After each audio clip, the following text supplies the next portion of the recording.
میں بلے نوبت تشریف فرما کرام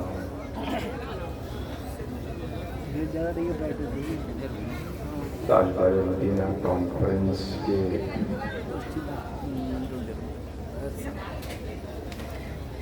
بارہواں شامیان دیر سجی بابرکت مجلس میں شرکت کی سعادت حاصل کرنے والے عزیز بچوں، نوجوان ساتھیوں، بزرگوں، دوستوں، پردہ نشین خواتین اسلام و بہنوں، السلام علیکم ورحمۃ اللہ وبرکاتہ۔ وعلیکم السلام ورحمۃ اللہ وبرکاتہ۔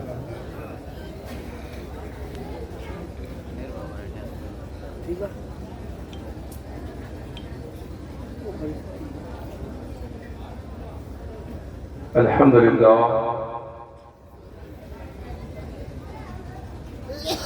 لله الذي بيده تصرف الأحوال وتخفف الأثقال، والصلاة والسلام على سيد الهادين إلى مقاصد الأقوال،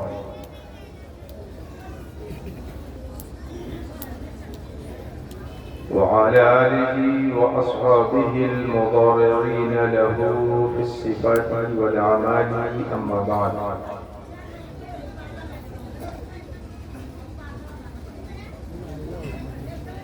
أعوذ بالله من الشيطان الرجيم. بسم الله الرحمن الرحيم. اليوم أكملت لكم دينكم وأتممت عليكم نعمتي ورضيت لكم الإسلام دينا.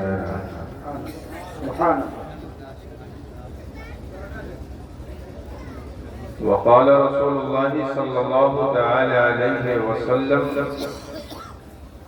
خيركم من تعلم القرآن وعلمه. صدق الله العلي العظيم وصدق رسوله النبي الأمين الكريم، ونحن على ذلك لمن الشاهدين والشاكرين، والحمد لله رب العالمين. انتہائی خلوص و محبت اور حد درجہ عقیدت و احترام کے ساتھ فقط ادائیگی رسم کے طور پہ نہیں، بلکہ اس یقین کے ساتھ کہ محبت سے پڑھی جانے والی درود پاک کو سرکار دو جہاں بنفس نفیس سماعت فرماتے ہیں۔ یہ تصور جمائے کہ گنبد خضرا پہ حاضر ہوں اور سرکار کو سلام کر رہا ہوں اور سرکار مجھے جواب دے رہے ہیں، میری درود پاک کو سن رہے ہیں۔ درود پاک پڑھیے، اللہم صلی علی سیدنا شفیعنا حبیبنا مولانا محمد وعلی آل سیدنا و مولانا محمد كما تحب وترضى بأن تصلي عليه صلاة تبقى وتدور بدوام الملك الحي القيوم.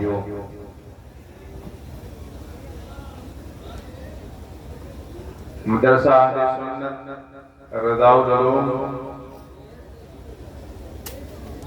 اور اس سے فارغ ہونے والے حفاظ کرام کی دستار بندی اور اپنے خون پسینے کو ایک کر کے اسے سیراب کرنے والے فخر العلماء قاضی شاہ محمد قادری چشتی نقشبندی کے عرس کی یہ بابرکت تقریب، کئی نسبتیں اس مجلس کو حاصل ہیں۔ اللہ سبحانہ و تعالی ہم سب کی اس حاضری کو اپنی بارگاہ میں قبول فرمائے اور مدرسہ اہل سنت رضا العلوم کو دن دنی رات چوگنی ترقی عطا فرمائے۔ اس کے طلبہ، اساتذہ اور جو اس کے معاونین ہیں، اللہ سبحانہ و تعالیٰ ان کی خدمات دینیہ اور قربانیوں کو قبول فرمائے۔ آمین آمین یا رب العالمین بجاہ حبیب کا سید المرسلین علیہ افضل الصلاۃ و اکمل التسلیم۔ جنون چھوڑ رہے اعتدال پیدا کر،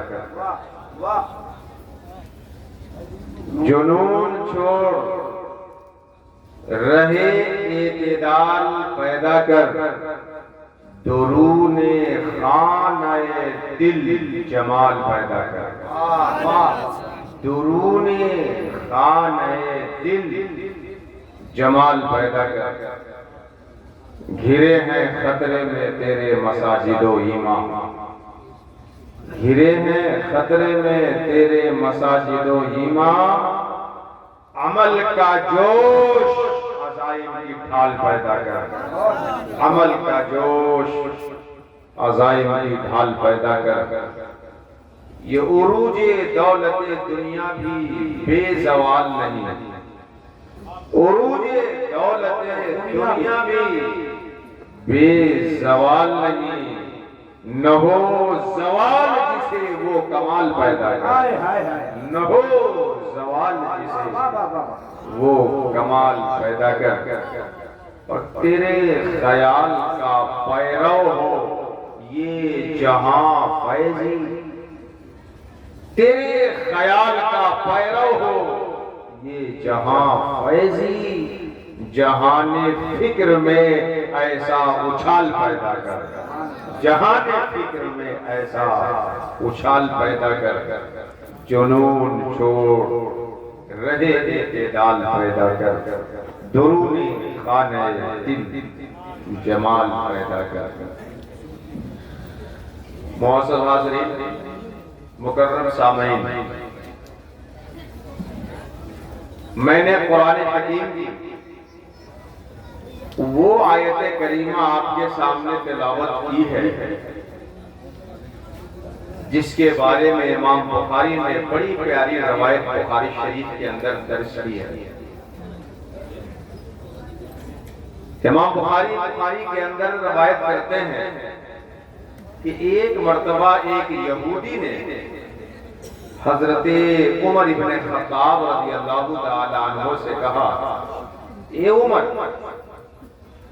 آپ کے پیغمبر پر ایک ایسی آیت اتری ہے، اگر وہ آیت ہمارے پیغمبر حضرت موسیٰ پہ نازل ہوتی تو اس آیت کے اترنے کے دن کو ہم لوگ عید کا دن بنا دیتے۔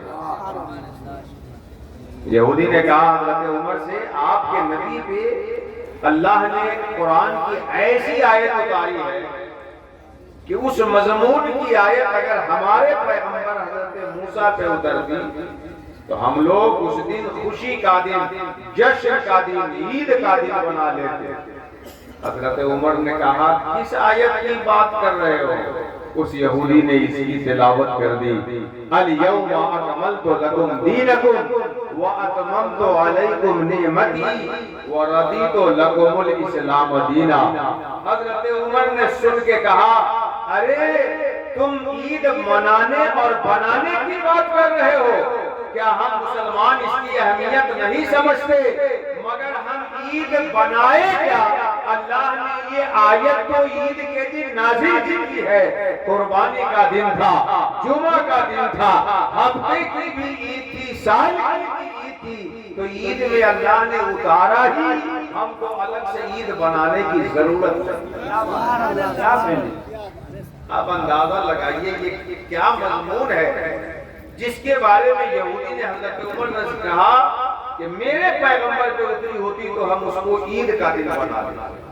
اب سنیے وہ کون سی آیت ہے اور اس کا مضمون کیا ہے۔ اللہ تعالیٰ فرماتا ہے، الَّيَوْمَ أَكْمَلْتُ لَكُمْ دِينَكُمْ، آج میں نے تمہارے لیے تمہارے دین کو مکمل کر دیا، وَأَتْمَمْتُ عَلَيْكُمْ نِعْمَتِي، اور اپنی نعمتیں تم پہ پوری کر دی، وَرَضِيتُ لَكُمُ الْإِسْلَامَ دِينًا، اور تمہارے لیے اسلام کو بطور دین کے پسند کر دیا۔ اس دین کو اللہ نے مکمل کیا، اپنی نعمتیں بندوں پہ پوری کر دی اس دین سے، اور اپنے بندوں کے لیے جس دین کو وہ پسند کرتا ہے وہ دین دین اسلام۔ یہ قرآن کی آیت ہے۔ اللہ رب العزت کا شکر ہے کہ اس نے ہمیں اور آپ کو مسلمان بنایا، اسلامی تہذیب کا شناسہ بنایا، مسلمانوں کے گھروں میں آنکھ کھولنے کی دولت اس نے دی، اسلام کی عظیم نعمت اس نے ہمیں عطا کی۔ یقین جانے ہمارے اور آپ کے جسم کا ہر بال زبان بن جائے اور اللہ کا شکر ادا کریں اس بات پر جو اس نے اسلام کی نعمت عطا کی، تو ہم اس کے اس نعمت کا شکر ادا نہیں کر سکتے۔ ہم اور آپ اس مذہب اسلام کو ماننے والے ہیں، فالو کرنے والے ہیں۔ یہ اسلام ہم تک اور آپ تک بڑی جافشانی کے ساتھ آیا، بڑی قربانیوں کے ساتھ آیا، بڑی مشقتوں کو برداشت کرنے کے بعد آیا۔ اس کے لیے نبی کریم کو طائف میں پتھروں کی بارشیں قبول کرنی پڑی۔ اس کے لیے نبی کریم صلی اللہ علیہ وسلم کو احد میں اپنے دندان مبارک کو شہید کرنا پڑا۔ اس کے لیے صحابہ کو اپنی جانوں کا نذرانہ دینا پڑا۔ اس اسلام کو آگے آنے والی نسلوں تک پہنچانے کے لیے اور صحیح شکل میں پیش کرنے کے لیے کربلا میں امام علی مقام کو اپنے تمام جانشاروں کے ساتھ قربانی دینی پڑی۔ اس اسلام کو آگے آنے تک اور نئی جنریشن تک لانے کے لیے بڑی مشقتوں کا سامنا ہوا، تب جا کر کے اسلام ہم تک آیا۔ لیکن چونکہ ہم اور آپ اس اسلام کو بہت سستے میں پا گئے، تو نعمت تو بہت اہم ہے لیکن پائے بہت سستے میں ہے۔ اس لیے اس کی اہمیت کا جو حق ہے، اس کی اہمیت کا جو تقاضا ہے، اس کے جو مطالبے ہیں، اس کو ادا کرنے میں آج ہم لوگوں سے بڑی چوٹ ہو رہی ہے۔ اگر میں آپ سے پوچھوں کہ 10 روپے آپ کے جیب سے گر جائے کبھی دھوکے سے، تو آپ کو افسوس ہوتا ہے کیا؟ بولیے، 10 روپے گر جائے دھوکے سے تو افسوس ہوتا ہے کیا؟ اچھا 10 روپے سے نہ ہو، 50 روپے، ایک بار نہیں کئی بار افسوس ہوتا، جبکہ جان بوجھ کے نہیں گرا ہے، دھوکے سے گر گیا۔ آپ اپنے دل پہ ہاتھ رکھ کر کے سوچیے، انتر آتما کو جھنجھوڑیے، دھوکے سے 10 روپے گر جاتا ہے تو 10 بار افسوس کرتے ہیں، لیکن 10 سال کی نمازیں جان بوجھ کر کے چھوڑتے ہیں۔ مسجد میں اذان ہو رہی ہے، جماعت ہو رہی ہے، نماز ہو رہی ہے، رمضان کا مہینہ آ گیا ہے، روزہ رکھا جا رہا ہے، زکوٰۃ کی باری آ گئی ہے، زکوٰۃ دینے کی ذمہ داری آ گئی ہے، جان بوجھ کر کے اسلام کے ان احکام کو چھوڑتے ہیں اور اس کے بعد افسوس نہیں۔ وجہ کیا ہے کہ اس 10 روپے کی جو اہمیت ہے آپ کو اس کا احساس ہے، اور اسلام جو عظیم نعمت آپ کے پاس ہے اسی طرح اگر اس کا بھی احساس ہوتا تو جان بوجھ کر نمازیں نہ چھوڑتی، جان بوجھ کر روزہ نہ چھوڑتا، جان بوجھ کر کے شریعت کے قانون کے خلاف ہمارا عمل نہیں ہوتا، ہم اپنی زندگی میں اسلامی احکام کو فالو کرتے۔ وہ زمانے میں معزز سے مسلمان ہو گئے، ہم خار ہوئے تاریخ قرآن۔ اللہ فرماتا ہے الیوم اکملت لکم دینکم، آج میں نے تمہارے لیے دین کو مکمل کر دیا، واتممت علیکم نعمتی، اپنی نعمتیں پوری کر دی، ورضیت لکم الاسلام دینا، اور اسلام کو تمہارے لیے دین کے طور پر پسند کر دیا۔ تو یہ اسلام جس کو ہم فالو کرتے ہیں، مانتے ہیں، یہ دین مکمل ہے، اور اس دین کو مکمل کسی ڈاکٹر نے نہیں کہا، کسی عالم نے نہیں کہا، کسی فاضل نے نہیں کہا، کسی انجینئر نے نہیں کہا۔ ایسا ہو سکتا ہے کہ شاگرد کسی چیز کو مکمل کہے، استاد اس میں کوئی عیب نکالتا، جونیئر ڈاکٹر کسی کی صحت کو مکمل کہے، سینئر ڈاکٹر اس میں کوئی عیب نکالتا۔ ڈسٹرکٹ کورٹ سے کوئی مقدمہ جیت جائے مگر ہائی کورٹ اور اس کے آگے سپریم کورٹ میں اس میں عیب نکال کر کے مقدمے کو پلٹ دیا جائے۔ پتہ کیا چلا کہ علم بڑھتا ہے تو نقص نکالنے کی قوت بڑھ جاتی ہے۔ اس دین کو مکمل کسی مخلوق نے نہیں کہا، اس دین کو مکمل کسی انسان نے نہیں کہا، اللہ نے مکمل کہا ہے، اور اس کی طرح علم کسی کا نہیں، تو اس دین کو ناقص بتانے والا کوئی نہیں۔ یہ دین اسلام دین مکمل۔ اچھا، دین جو یہ مکمل ہے تو علماء نے اس میں بڑی گفتگو کی ہے، مگر میں اس کا نچوڑ آپ کے سامنے رکھ کر اگلی گفتگو آپ کے پاس لاؤں۔ دین اسلام کے مکمل ہونے کے دو اہم حصے ہیں۔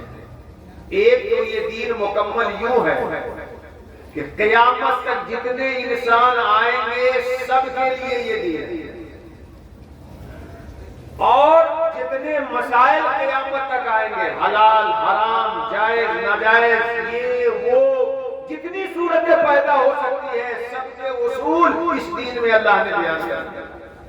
قیامت تک جتنے حالات جیسے معاملات آ جائے، اس دین میں اس کے سارے احکام اور اس کے اصول اللہ نے بیان کیا۔ کوئی ایسا مسئلہ نہ ہوگا جو اس دین سے حل نہ ہو سکتا۔ دین مکمل، اور دین کے مکمل ہونے کا دوسرا معنی یہ ہے کہ یہ دین ایسا ہے جو قیامت تک اور زندگی کے ہر معاملے میں انسان اپلائی کر سکتا ہے، اس کو فالو کر سکتا ہے، اس پہ چل سکتا ہے۔ کوئی دور ایسا نہ آئے گا جس میں اسلام پہ عمل مشکل ہو جائے، اسلام پہ عمل نہیں ہو سکتا۔ اسلام مکمل ہے اس معنی میں بھی کہ حلال و حرام کا بیان مکمل ہے، اور اسلام مکمل اس معنی میں بھی ہے کہ قیامت تک اس کے اوپر عمل ہوتا رہے گا۔ کوئی ایسا وقت آئے گا کہ اسلام عمل کے لائق ہے۔ اسلام دونوں اعتبار سے، آپ جو جیکٹ آج کل پہن کے بیٹھے ہیں، سویٹر پہنے ہیں، مئی جون میں اس کو پہنتے ہیں، دیکھ کے پسینہ آ جاتا۔ یہ آج آپ کے لیے مکمل ہے، مگر مئی جون میں یہ آپ کے لیے مکمل نہیں۔ اور پنکھا کولر جو اپنے گھروں میں لگائے ہوئے ہیں، آج جا کے چلائیں گے؟ چلانے کے سوچتے ہی آپ کمبل 10 پہلے ڈال دیں، تو وہ پنکھا اور کولر جو لٹک رہا ہے مئی جون میں مکمل ہے، آج مکمل نہیں ہے۔ یہ آج مکمل ہے، مئی جون میں مکمل نہیں ہے۔ اسلام کل بھی مکمل تھا، آج بھی مکمل ہے، قیامت تک مکمل رہے گا۔ مکی دور ہو تب بھی اسلام پہ عمل کیا جائے گا، اور مکی ریاست ہو تب بھی اسلام پہ عمل کیا جائے گا۔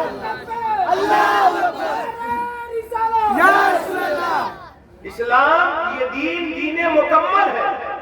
مکمل ہونے کا مطلب کہ آپ امیر ہو تب بھی دین پہ چل سکتے ہیں، غریب ہے تب بھی دین پہ چل سکتے ہیں، آپ مریض ہے تب بھی دین پہ چل سکتے ہیں، صحت مند ہے تب بھی دین پہ چل سکتے ہیں، آپ حاکم ہے تب بھی دین پہ چل سکتے ہیں، آپ محکوم ہے تب بھی دین پہ چل سکتے ہیں، آپ مالدار ہے تب بھی دین پہ چل سکتے ہیں، آپ مالدار نہیں ہے تب بھی دین پہ چل سکتے ہیں۔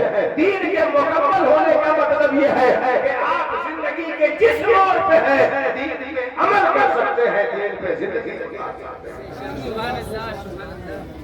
میں اس کی ایک نظیر آپ کے سامنے دوں تاکہ صرف ہوائی بات نہ رہے، آپ کے سمجھ میں بھی آئے یہ دین کتنا آسان ہے اور کیسے مکمل ہے۔ ذرا سمجھیے، آج کچھ لوگوں کو کہیے دین پہ چلنے کے لیے، کہیں گے جی آج دنیا کا ایسا ماحول ہے، آج ہندوستان کا ایسا ماحول ہے، آج بھلا جگہ کا ایسا ماحول ہے، کیا کریں، دین پہ کیسے چلیں؟ یہ بات اسی مجلس میں آپ اپنے ذہن سے نکال دیجئے کہ دین پہ عمل کرنا دشوار ہے۔ ہرگز نہیں، دین تو وہ دین ہے جو مکمل ہے ہر حال میں دین کے عمل کرنے کے لیے اللہ نے راستہ۔ میں ایک مثال دے دوں، نماز آپ لوگ جانتے ہیں، نماز جانتے ہیں الحمدللہ، اس میں قیام ایک رکن ہے، نماز میں قیام ایک اہم حصہ ہے، کھڑے ہو کر کے نماز پڑھو۔ لیکن اگر کسی کو کھڑا ہونے پہ قدرت نہ ہو تو دین کہتا ہے بیٹھ کے نماز پڑھ لو، اب بھی دین اس کے لیے لائے گئے۔ رکوع سجدہ نماز کا ایک اہم پارٹ ہے، لیکن اگر کسی کے پاؤں میں تکلیف ہے، جھک نہیں سکتا، رکوع سجدہ نہیں کر سکتا، تو دین کہتا ہے بیٹھے بیٹھے اشارے سے رکوع سجدہ کرنا۔ نماز میں پچھم کی طرف منہ ہونا چاہیے، قبلہ کی طرف۔ آپ سب لوگ مسئلہ جانتے ہیں، کسی نئی جگہ پہ جائیے جہاں دشا بھرم ہو جائے، قبلہ مشتبہ ہو جائے، دین کہتا ہے سنو، جدھر دل گواہی دے دے رک کر کے نماز پڑھو، دین پہ عمل ہو جائے۔ نماز کے لیے وضو کتنا اہم ہے کہ شرط ہے، بغیر وضو کے نماز نہیں۔ لیکن پانی استعمال کرنے سے بیماری بڑھ رہی ہے، پانی نہیں مل رہا ہے، ارے مٹی پہ ہاتھ مار کے تیمم کر لو، وضو ہو جائے گا۔ سبحان اللہ۔ کسی شخص کو بار بار ہوا خارج ہوتی ہے، پیشاب کا قطرہ آتا ہے، وضو نہیں رک پاتا، پیشاب سے وضو ٹوٹ جاتا ہے، ایسا شخص ایک بار وضو کر کے اس وقت کی ساری نماز پڑھ لے گا، دین اس کے لیے بالکل آسان۔ بہت اچھے۔ اللہ نے کیا فرمایا؟ اس دین کو ہم نے تمہارے لیے مکمل کر دیا۔ مکمل ہونے کا مطلب زندگی کے کسی موڑ پہ یہ دین ایسا نہ ہوگا کہ آپ یوز نہ کر سکے، عمل میں نہ لا سکے، اپلائی نہ کر سکے، فالو نہ کر سکے۔ یہ دین مکمل ہے، آپ دن کے اجالے میں رہے، رات کی تاریکی میں رہے، ہر دین آپ کے لیے لائق عمل ہے، دین آپ پہ عمل کر سکتے ہیں۔ یہ دین مکمل، یہ دین مکمل۔ لیکن ہاں صاحب، کوئی چیز ہو مکمل مگر لینے والا مکمل نہ لے، کوئی چیز ہو مکمل مگر لینے والا اس کو مکمل نہ پکڑے تو اس کو مقصد حاصل نہیں ہوگا، اور اس میں اس چیز کی غلطی نہیں، لینے والے کی۔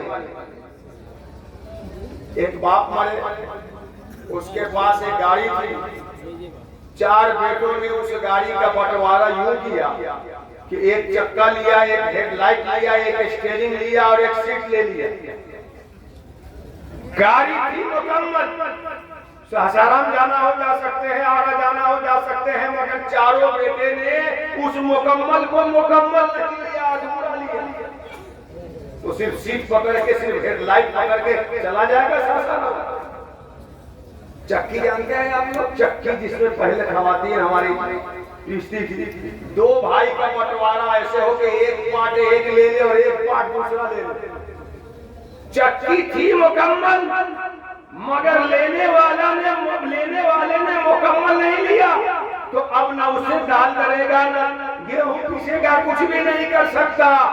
پتا کیا چلا کہ جو مکمل ہو اس کو مکمل لیا جائے تو فائدہ ہوتا ہے، اور ناقص لیا جائے، ادھورا لیا جائے، نہ مکمل لیا جائے تو یہ لینے والے کی غلطی ہے، دینے والے نے مکمل دیا ہے۔ تو جو دین کو مکمل پکڑے گا زمین کے اوپر بھی عزت سے رہے گا، قبر میں بھی آرام سے رہے گا۔ نعرہ تکبیر، اور بلند آواز سے نعرہ تکبیر، نعرہ رسالت، عرص حضور فخر العلماء، مسلک اعلی حضرت، مدرسہ اہل سنت رضاء العلوم۔ یہ دین مکمل ہے، جو اس دین کو مکمل پکڑ لے گا زمین کے اوپر بھی عزت سے رہے گا، زمین کے اندر بھی آرام سے رہے گا، اور قیامت میں جب زمین سے اٹھے گا تو اللہ کی بارگاہ میں سبحان اللہ۔ صدیق اکبر نے اس دین کو مکمل پکڑا، فاروق اعظم نے اس دین کو مکمل پکڑا، عثمان غنی نے دین کو مکمل پکڑا، مولا علی نے دین کو مکمل پکڑا، غوث اعظم نے دین کو مکمل پکڑا، خواجہ اجمیری نے دین کو مکمل پکڑا۔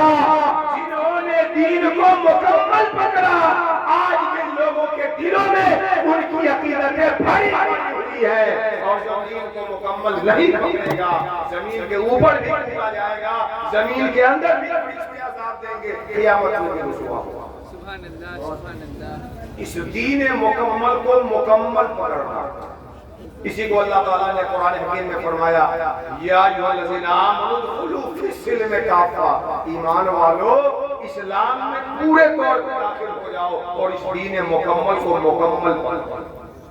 اب یہ دین جب مکمل ہے اور مکمل کو مکمل پکڑیں گے تب کام بنے گا، تو اس دین کو مکمل پکڑنا ہوگا کیسے؟ اس دین کو مکمل تھامنا ہوگا کیسے؟ سنیے، اس دین کے تین بنیادی حصے، اس دین اسلام کے تین بنیادی حصے ہیں۔ جو ان تینوں کو پکڑ لے گا دین کو مکمل پکڑے گا، ایک پکڑے ایک چھوڑے، ایک پکڑے ایک چھوڑے، ایک پکڑے ایک چھوڑے، تینوں میں سے کسی کو چھوڑے تو مکمل پکڑنے والا نہیں ہوگا۔ اس دین کے تین بنیادی حصے ہیں۔ کیا کیا تین بنیادی حصے ہیں آپ کو میں بتاؤں۔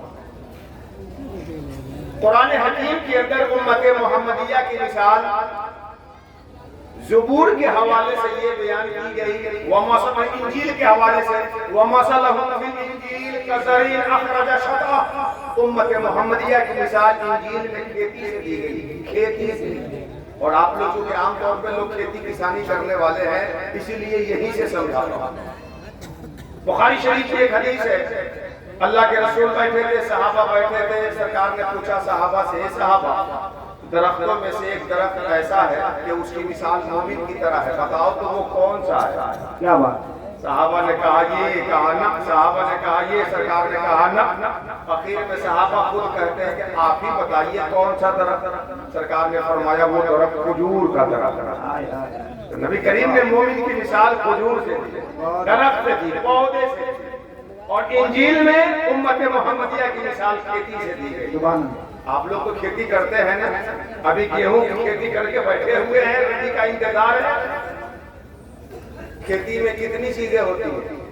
تین چیزیں ہوتی ہیں۔ نمبر ایک بیج، جو زمین کے اندر کسان ڈالتا ہے۔ کسان ہل لے کر کے گیا، ٹریکٹر لے کر گیا، اپنی زمین جوتا اور بیج زمین کے اندر ڈالا۔ مہینہ 15 دن کے بعد جب کسان اپنے گھر سے پھر کھیت کی طرف جا کے دیکھتا ہے تو کیا دیکھتا ہے کہ جہاں بیج دبا کے آیا تھا وہاں سے پودے مسکرا رہے ہیں۔ پھر اس میں ہوائیں لگتی ہے، پانی دیتا ہے، کھاد دیتا ہے، جانوروں سے بچاتا ہے، اور وہ ایک تناور پودے کی شکل بن جاتی ہے۔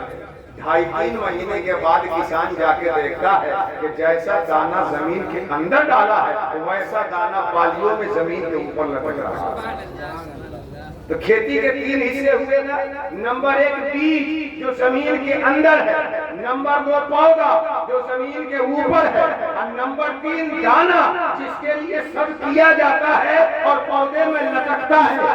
دین کے بھی تین حصے ہیں، ایمان جو زمین کے اندر دل کے اندر ہوتا ہے، عمل جو جوارے میں ہاتھ پاؤں سے ہوتا ہے، اور اخلاق و عادات جو اس کے اوپر پھل کی طرح لٹکتا ہے۔ ہائے ہائے ہائے، کیا کہنے کیا کہنے۔ اس دین کے بھی کتنے حصے ہوئے؟ تین۔ ایک بیج کی طرح وہ ایمان ہے جو دل کی زمین میں رکھنا ہے۔ دوسرا پودے کی طرح عمل، آنکھ سے اچھی چیزوں کو دیکھے، کان سے اچھی چیزوں کو سنے، زبان سے اچھی بات بولے، ہاتھ سے لوگوں کی مدد کرے، پاؤں سے اچھی جگہ جائے۔ بہت عمدہ۔ یہ جسم، بدن سے عمل، یہ پودے کی طرح ہے۔ اور پھر اس کے بعد اخلاق و اعمال، اس کے بعد اخلاق و اعمال، کردار، کریکٹر، یہ اس کے لیے پھل کی طرح۔ یہ تین حصے دین کا بنیاد ہے۔ ڈاکٹر اقبال نے بڑی پیاری بات کہی ہے، یقین محکم عمل پیہم محبت فاتح عالم۔ یقین محکم عمل پیہم محبت فاتح عالم، جہاد زندگانی میں ہے یہ مردوں کی شمشیریں۔ یقین محکم ایمان ہے، عمل پیہم اعمال صالحہ ہے اور محبت اخلاق و آداب ہے. یہ دین کے 3 بنیادی حصے ہیں. جو ایمان بھی لایا، اچھے کام بھی کیا، اخلاق بھی رسول اللہ کی طرح رکھا، وہ مکمل دین پکڑنے والا ہے. اور جو دین مکمل پکڑے گا کوئی اس کی دشمنی نہیں کرے گی. دشمن کرنے والوں کی نسلیں اس سے دوستی کرنے پر مجبور ہو جائیں. یہ 3 بنیادی حصے ہیں. بہت عمدہ. عقیدہ، عمل، اخلاق. یہ دین کے 3 بنیادی حصے. عقیدہ، نظریہ اور سوچ، وچاردھارا جو دل کے اندر ہے. پھر عمل، ایکٹیویٹی، عقیدے سے پیدا ہونے والے نتائج، کریٹیویٹی اور پھر کیریکٹر، اخلاق و کردار. یہ 3 کے 3 بنیادی حصے. یہ تو میں نے قرآن کے حوالے سے لایا چونکہ حافظ قرآن کی دستار ہونا. اچھا اب اس کے بعد تاجدار مدینہ کانفرنس جو اہل سنت رضا العلوم کے ضمن میں ہے، علم کا خلاصہ اور علم کا نچوڑ آپ سنیے. پوری دنیا کے ماہرین علوم کا اس بات پہ اتفاق ہے. اگرچہ بعض لوگوں نے علم کسے کہتے ہیں، علم کسے کہتے ہیں، علم کسے کہتے ہیں، بڑی اختلافات کی ہیں، مگر ماہرین کا جس پہ کثرت سے اتفاق ہے وہ یہ ہے کہ علم 3 C کا خلاصہ ہے. علم 3 C کا نچوڑ ہے. Number 1 C confidence, number 2 C creativity, number 3 C character. Confidence, creativity اور کیریکٹر، یہ تینوں چیزیں جمع ہوتی ہے تو علم بنتا ہے. واہ واہ واہ واہ واہ. کانفیڈنس، کریٹیویٹی اور کیریکٹر، یہ تینوں چیزیں جمع ہو تو وہ شخص عالم بنتا ہے، ورنہ ڈگری ہولڈر ہو سکتا ہے. علم کی سند تو دی جا سکتی ہے، علم اس کے سینوں میں ٹک نہیں سکتا. علم کا یہ خلاصہ 3 C ہے. نمبر 1 کانفیڈنس، یقین. جب تک یقین نہ ہو تو علم سے بات، شک کا علم کا نام ہوتا. اور یقین کے بعد دوسرا ہے کریٹیویٹی، عمل. انسان کے سینے میں جب یقین آتا ہے تو عمل خود ہونا شروع ہو جاتا ہے. یقین ہوگا تو عمل شروع. جی صاحب آپ یہاں بیٹھے ہیں، اگر کہا جاتا چچا بیٹھ رہے ہیں نا ذرا ہوشیار ہو تو بیٹھیے گا، اتنے پہ آپ چوکنا ہو جاتا. کیوں بابو کیا ہوا؟ بیٹھیے کوئی بات نہیں مگر ذرا ہوشیار رہیے. ارے بتاؤ تو کیا کچھ ہے کیا؟ ارے بس جہاں بیٹھے ہیں نا اسی کے پاس سوراخ میں 10 منٹ پہلے ایک سانپ گیا. کوئی بتا دے کہ آپ جہاں بیٹھے ہیں وہاں سانپ گیا ہے سوراخ کے اندر. علم ہوا. سوچیں گے بڑا احسان کیا بتا کر پھنسے کوئی اور ہم تو پھنسے، جگہ چینج کر دیں. نہ بھی کریں گے تو بیٹھے رہیں گے، سنیں گے ادھر اور پوری توجہ سوراخ کی طرف لگائیں گے کہ اب تو نہیں نکل رہا. اب بغل سے چوہا بھی گزرے گا تو بھاگیں گے کہ ارے سب نہیں نکل رہا. یہ ہے کانفیڈنس کے بعد کریٹیویٹی کا نتیجہ. یقین ہوگا تو عمل نامحالہ ہوگا. اگر میں کہوں کہ بجلی کے تار جو یہاں دوڑ رہے ہیں کوئی صاحب پکڑ لیں، کوئی پکڑے گا؟ اچھا فری میں نہیں پکڑیے گا، ہم کو جو یہ ملا ہے کہیں گیا ہے، یہ ہے نا یہ جو ملا ہے یہ سب دے دیں گے اگر کوئی بجلی کا تار پکڑ لے. مسکرا کہیے گا مولانا صاحب اتنے غریب بھی نہیں ہے کہ 100 روپے میں بجلی کا تار پکڑ لے. کیوں نہیں پکڑیں گے؟ کانفیڈنس ہے، یقین ہے کہ پکڑنے سے کرنٹ لگ جائے گی، مر جائیں گے، موت ہو سکتی ہے، تو عمل اس کے اندر سے خود پیدا ہوگا. زہر کا پیالہ دیا جائے پیئیں گے؟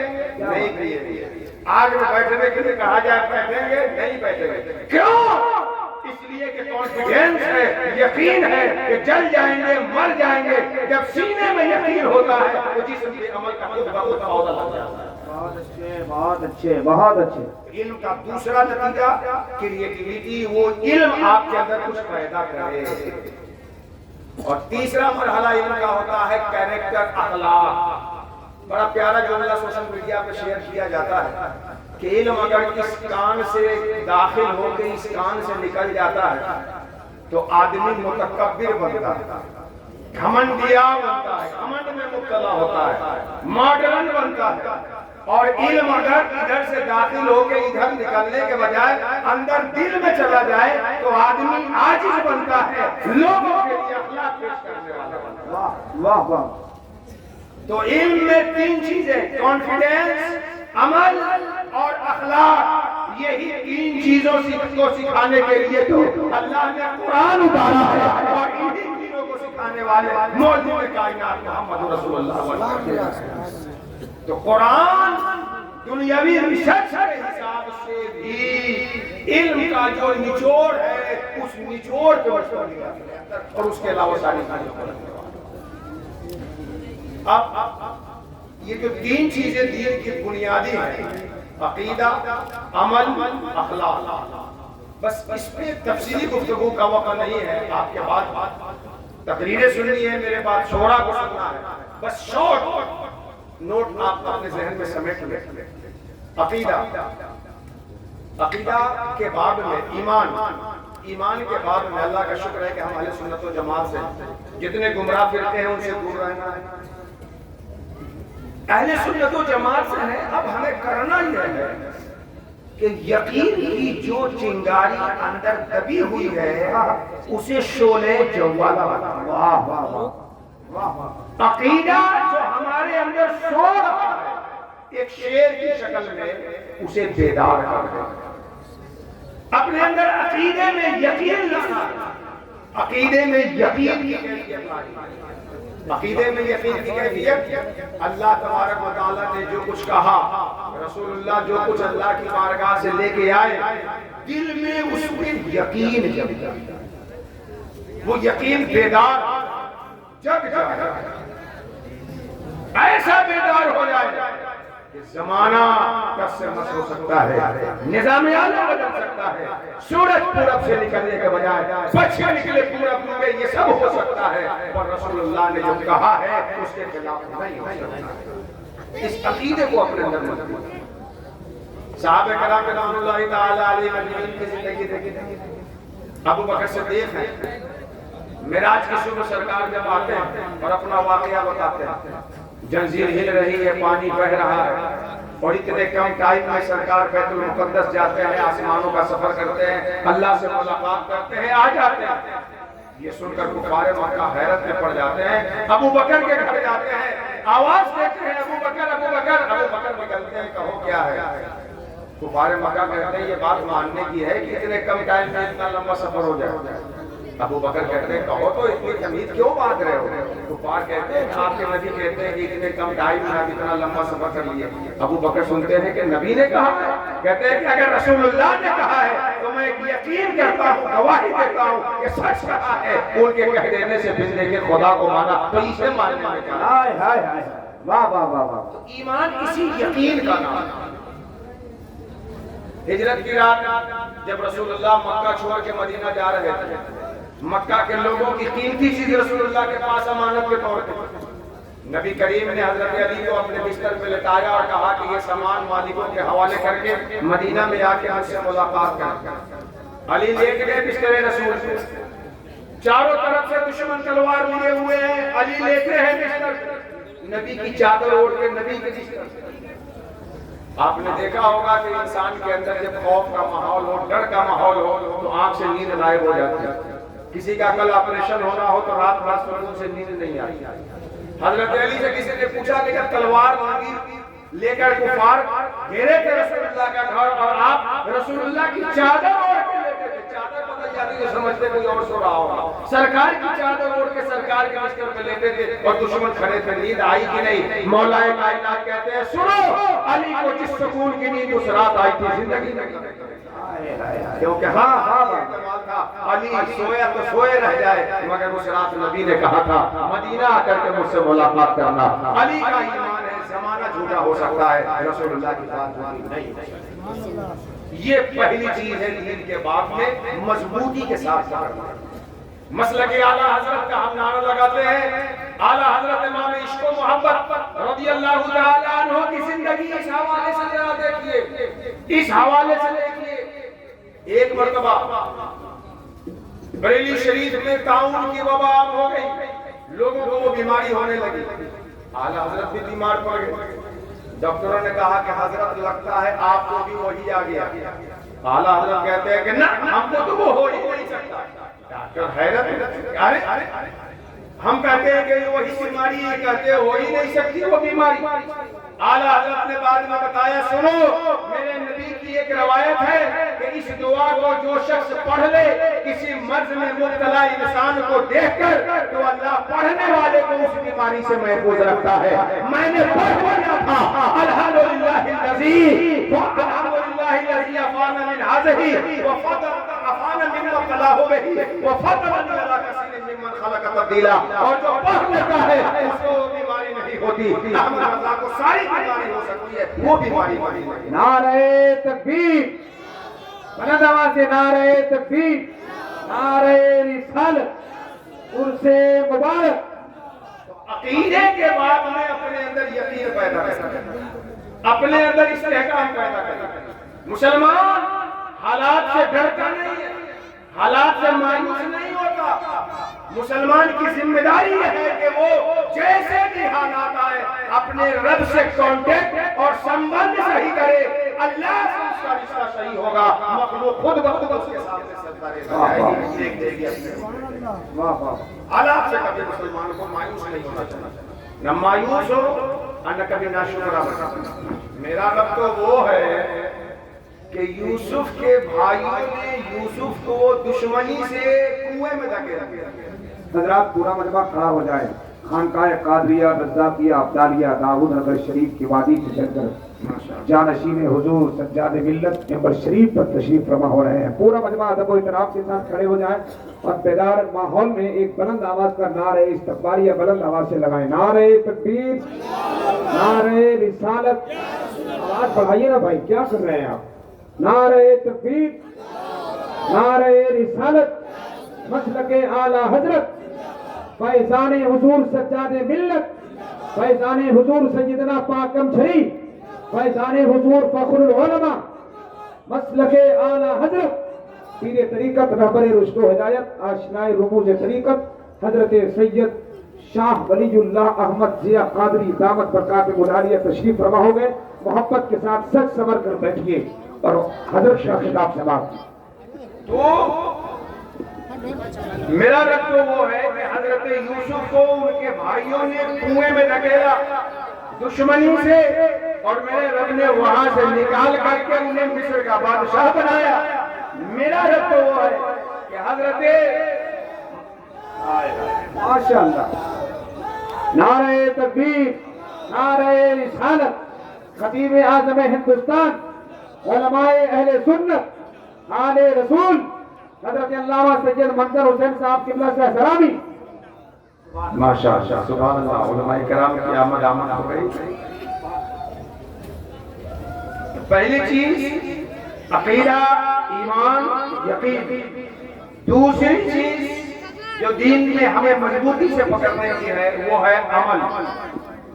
عمل کے بعد میں ہمیں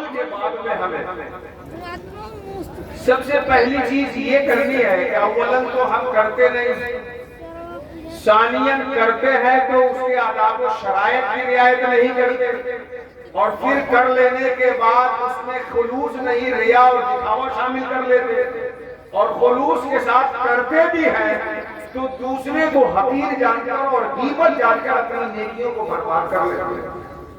عمل کے بعد میں پہلا شیطان یہ کرتا ہے کہ نماز نہیں پڑھنے دے گا، روزہ نہیں رکھنے دے گا، زکات نہیں دینے دے گا، ماں باپ کی خدمت نہیں کرنے دے گا، عمل سے۔ دوسرے نمبر پہ نماز پڑھنے جائیں گے تو نماز کے احکام معلوم نہیں ہے تو سیکھنے نہیں دے گا۔ تیسرے نمبر پہ جائیں گے تو ریا کے لیے نمازی صاحب ہو جائے، حاجی صاحب ہو جائے، عمرہ کرنے والے رہ جائے، شیخ صاحب کا نام بڑے بڑے حرفوں سے لکھ لیا جائے، اس لیے مدرسے کی مدد کرے۔ اور تیسری چیز کچھ نیکی کر بھی لیتے ہیں تو غیبت سے اپنی نیکیوں کو برباد کر لیتے ہیں، حسد سے اپنی نیکیوں کو تباہ کر لیتے ہیں۔ حسد جلن ہماری نیکیوں کو ایسے تباہ کر دیتا ہے جیسے کہ آگ لکڑیوں کو کھا جاتا ہے۔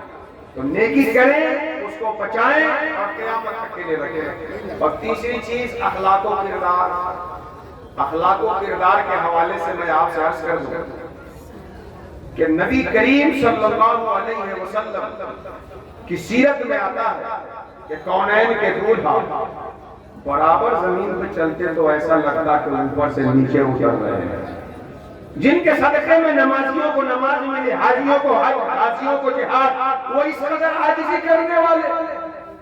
اور آج ہم لوگ اخلاق نام کی چیز ہمارے اندر نہیں رہ گئی، اس کی وجہ یہ ہے کہ ہر آدمی غرور میں مبتلا۔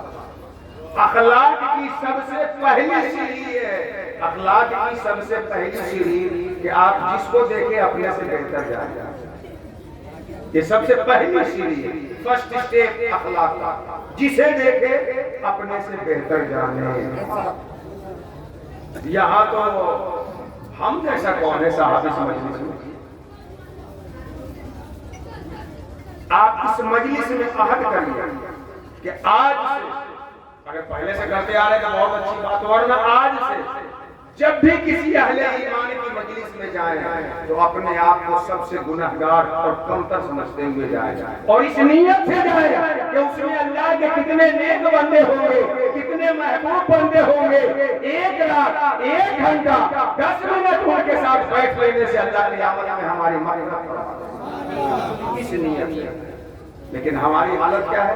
مسجد میں بھی ہم جاتے ہیں تو پردھان جی کی جگہ الگ متعین ہے، مکھیا جی کی سیٹ الگ متعین ہے، فلاں صاحب کا لوٹا الگ متعین ہے تو فلاں صاحب کی ٹوٹی الگ متعین ہے۔ فقہا نے اسے منع فرمایا، حد ہو گئی، مسجد میں اللہ کے سامنے سجدہ کرتے آئے ہو، وہ عربی چودھری جی بنے ہوئے ہو اور غرور کا تماشا رہا۔ آج سے عہد کریں کہ کسی بھی اہل ایمان کی مجلس میں جائیں تو اس نیت سے کہ میں سب سے کم کروں۔ حضور غوث پاک کی بات سنا کر اپنی گفتگو سمیٹتا ہوں۔ حضور غوث پاک رضی اللہ تعالیٰ عنہ فرماتے ہیں کہ اپنے سے بڑے کو دیکھو تو اپنے سے بہتر جانو۔ کیوں؟ ان کی عمر زیادہ ہے تو نیکی زیادہ ہوگی۔ بڑے لوگ ہیں، عمر زیادہ ہے تو نیکی زیادہ ہوگی۔ اپنے سے چھوٹے کو دیکھو تو اپنے سے بہتر جانو۔ کیوں؟ اس کی عمر کم ہے تو گناہ بھی ہم سے کم کیا۔ اپنے سے پڑھے لکھے کو دیکھو تو اپنے سے بہتر جانو۔ کیوں؟ اللہ نے انہیں علم کی دولت بخشی۔ اور اپنے سے کم پڑھے لکھے کو دیکھو، غوث پاک نے فرمایا تو اسے بھی اپنے سے بہتر جانو، کیونکہ وہ کم جانتا ہے تو اللہ حساب اس کے علم کے مطابق اس کا لے گا۔ اب تم زیادہ جانتے ہو تو تمہارے علم کے مطابق تمہارا لے گا، تو تم ہنس بھی سکتے ہو، وہ نکل نہیں سکتا۔ حضرت امیر عبدالواحد بغدادی کا نام تو سنا ہوگا آپ نے، علماء واقف ہے اچھی طرح سے۔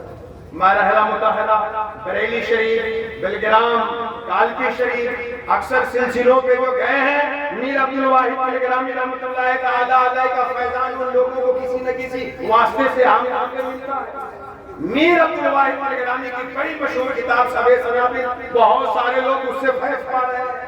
امیر عبدالواحد بلگرامی کو جب ان کے شیخ نے مرید کرنے کے بعد سارے مراتب کو طے کرنے کے بعد خلافت دے دی، امیر عبدالواحد بلگرامی کو جب ان کے پیر نے خلافت دی، 6 مہینہ سال بھر کے بعد جب اپنے پیر سے ملنے گئے تو شیخ نے پوچھا عبدالواحد کچھ طالبین آئے تھے مرید کیے ہو یا کوئی آیا ہی نہیں؟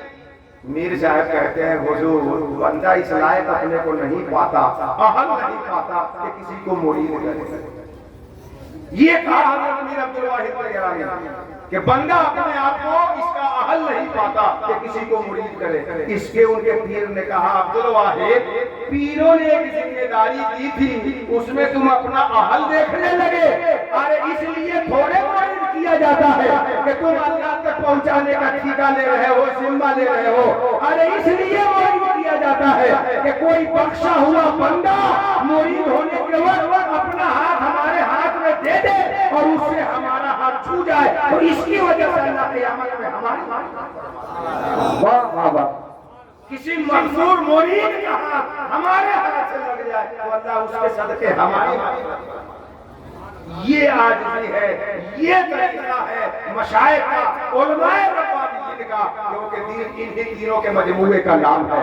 عقیدہ، عمل، اخلاق۔ اخلاق کی پہلی سیڑھی اپنے آپ کو کمتر سمجھنا، عمل میں اخلاص، عقیدے میں یقین۔ یہ تین جو پکڑ لے گا دین مضبوطی سے پکڑے گا، اور جو مضبوطی سے پکڑے گا زمین پہ عزت سے رہے گا، قبر میں آرام سے رہے گا، قیامت میں شکر ہو کر کے رکھے گا۔ اللہ سبحانہ و تعالیٰ مجھے کہنے سے زیادہ، آپ کو سننے سے زیادہ، جس مکمل دین کو اس نے ہمیں عطا کیا ہے اسے مکمل اپنانے کی توفیق دے۔ آمین آمین یا رب العالمین۔ وما علینا الا البلاغ المبین۔ السلام علیکم ورحمۃ اللہ وبرکاتہ۔